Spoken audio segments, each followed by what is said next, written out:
Hello, it's Brick Bros UK, and after making the first order infantry speeder first time around, we have decided to create another alternative build for the popular LEGO Star Wars First Order Specialist Battle Pack 75197 to offer you guys an interesting new build in case the speeder didn't take your fancy. So we took the set apart again and turned the original cannon into the alternative build we're calling the First Order Scout Walker, which can back up the troopers in battle. So if you want to make this build, you can follow our step-by-step build tutorial at the end to make it, but first we'll show you what this walker can do. Now the Scout Walker uses up all of the pieces, which is good. However, due to the small amount of parts we had to play with, it does have a crude design, but like the original build, it's got a decent black and grey colour scheme, as well as fun features to make it great for play. So if we look at the legs first, they're identical and have sloped square plate feet which nicely spread the weight to keep it stable, and both of these legs have black grille armour with trans red lights on the back for a bit of colour.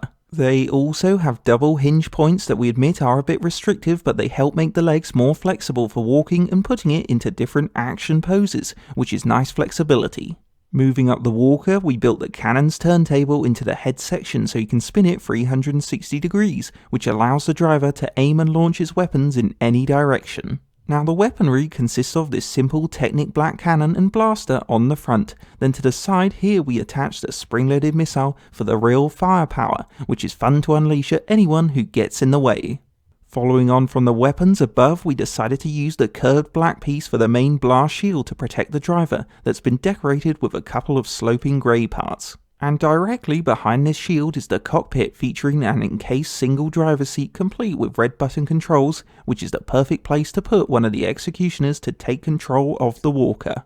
Then if we swivel round to the back on this side, we added some extra sloping armour with a handy clip for the executioner's weapon, and for a final touch to use up parts we created a little cannon on the right just to increase the walker's weaponry. So that's our First Order Scout Walker alternative build, which as you've just seen isn't the biggest or best looking walker with its rough construction, but what it lacks in design it more than makes up for in play value, because it has useful flexible legs to move it, a rotating head, and the missile firing feature to blast resistance troopers. So it has a lot going for it, and considering it's a battle pack creation, it's not a bad little walker to add to your First Order army to help the First Order go on the attack against the resistance and change up play. So if you want to make this walker for yourself, you should watch on now to see our step-by-step build tutorial, and if you're ready to go, let's start the build.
And that's the finished build, so now you can enjoy this fun little First Order Scout Walker, or maybe you've taken inspiration from the build to make something more awesome. Hope you enjoyed a Brick Bros UK alternative build, and don't forget to like, comment and subscribe to Brick Bros UK.